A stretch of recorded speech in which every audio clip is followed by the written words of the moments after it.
Universidad de Colima. Estudia, lucha, trabaja.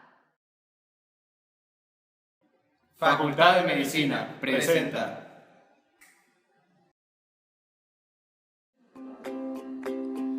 Bienvenidos, nosotros somos el equipo 3 y en el siguiente video hablaremos de la insuficiencia renal aguda.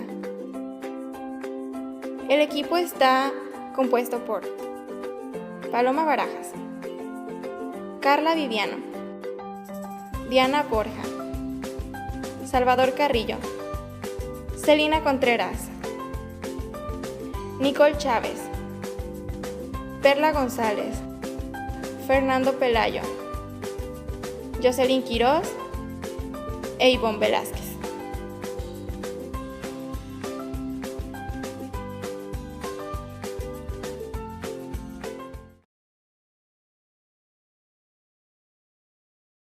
La insuficiencia renal aguda es una enfermedad que se caracteriza por una disminución rápida y prolongada de la tasa de filtración glomerular, con una disminución del gasto urinario. Las causas pueden dividirse en tres categorías. La primera, insuficiencia renal aguda prerrenal. La segunda, insuficiencia renal aguda intrarrenal. Y la tercera, insuficiencia renal aguda posrenal. Se define por la concentración de creatinina sérica elevada, en un incremento aproximadamente de un 50%. Analíticamente, el aumento de creatinina en sangre sería de 0.5 miligramos por decilitro por día. Todos los pacientes presentan algún grado de hiperazoemia prerrenal por hipovolemia. Presentan hipotensión ortostática, taquicardia, reducción del pulso venoso, mucosas secas.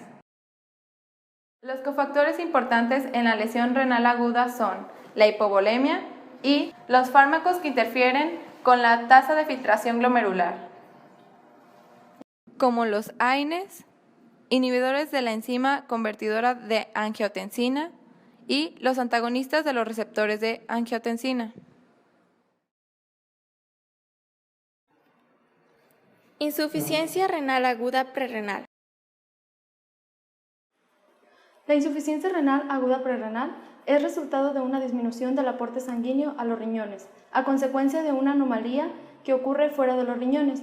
El aporte sanguíneo normal es aproximadamente 1.100 mililitros por minuto, que equivale al 20 o 25% del gasto cardíaco. El principal objetivo del flujo sanguíneo renal alto es proporcionar una suficiente cantidad de plasma para el filtrado glomerular y la regulación de los solutos en los líquidos corporales.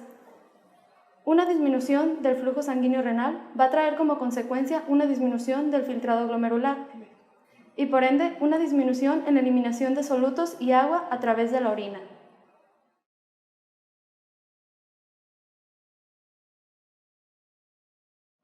El flujo sanguíneo renal no menor al 20-25% de lo normal es reversible siempre y cuando la causa isquémica se corrija antes de dañarse las células renales.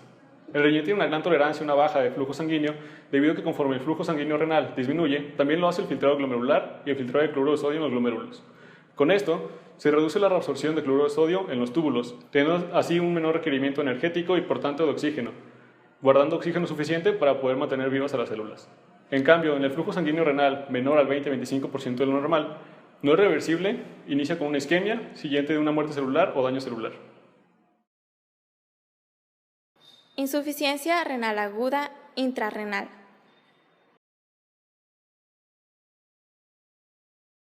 La glomerulonefritis aguda intrínseca o intrarrenal es caracterizada por una serie de daños al riñón. Esta serie de daños disminuye significativamente la diuresis. Existen tres causas principales. La lesión glomerular, que es un daño a vasos pequeños del riñón o directamente al glomérulo, se caracteriza por tres patologías principales: la vasculitis, la hipertensión maligna y la creación de émbolos.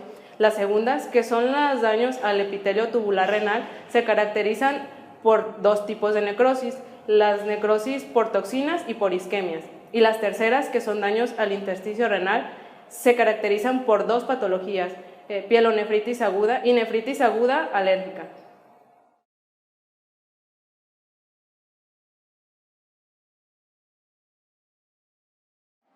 La glomerulonefritis es causada por una reacción inmunitaria normal que lesiona los glomérulos.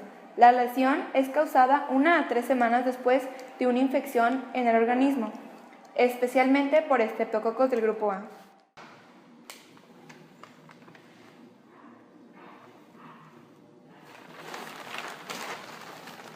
La infección no daña al riñón, sino que a medida que se crean anticuerpos contra antígenos estreptocócicos, anticuerpos y antígenos van a reaccionar entre sí para crear inmunocomplejos que se van a quedar atrapados en los glomérulos. Así comenzará una proliferación de células mesangiales y los leucocitos van a quedar atrapados en la membrana basal del glomérulo.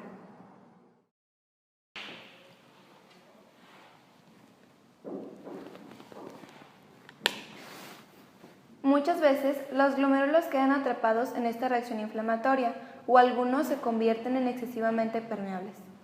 En ocasiones, el riñón no recupera su función normal, conllevando a un deterioro renal progresivo que generará una insuficiencia renal crónica.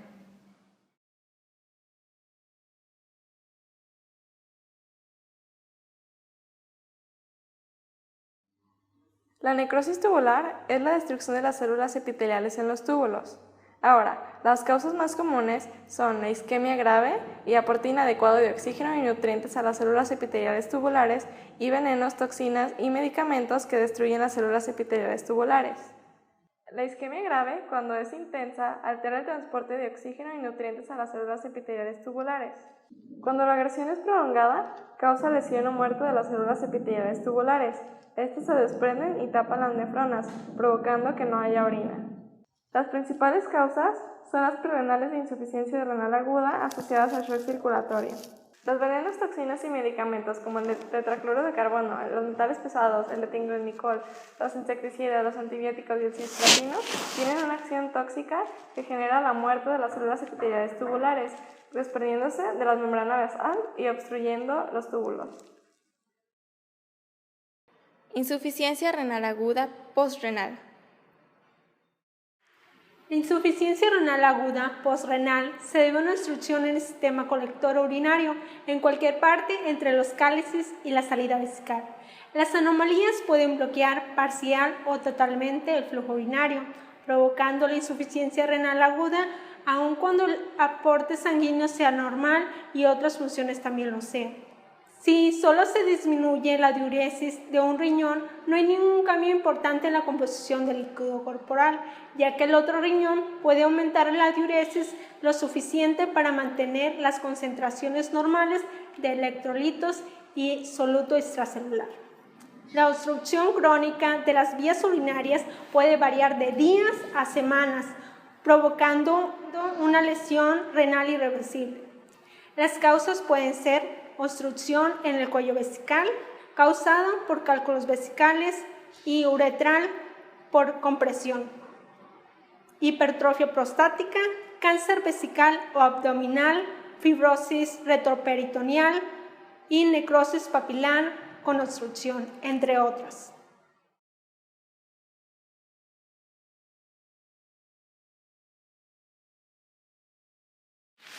Las consecuencias de la insuficiencia renal aguda son retención de agua, sangre y productos de desecho en el espacio intersticial, lo que desencadena un edema, hiperpotasemia, acidosis metabólica y, en casos más graves, anuria completa. Las claves para el diagnóstico son anuria, oliguria y descenso del filtrado glomerular renal reciente comprobado.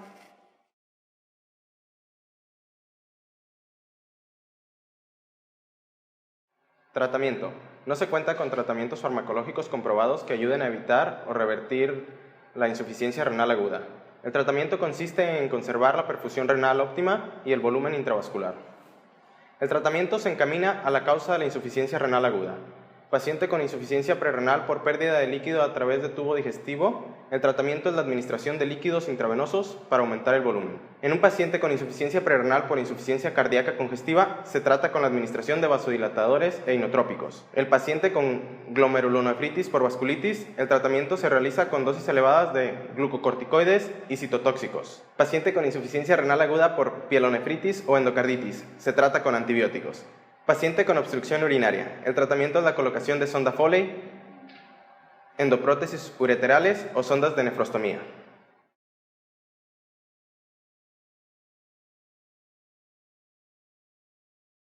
Cuando la insuficiencia renal aguda, no renal, persiste o avanza, es necesario contemplar la idea de realizar una diálisis.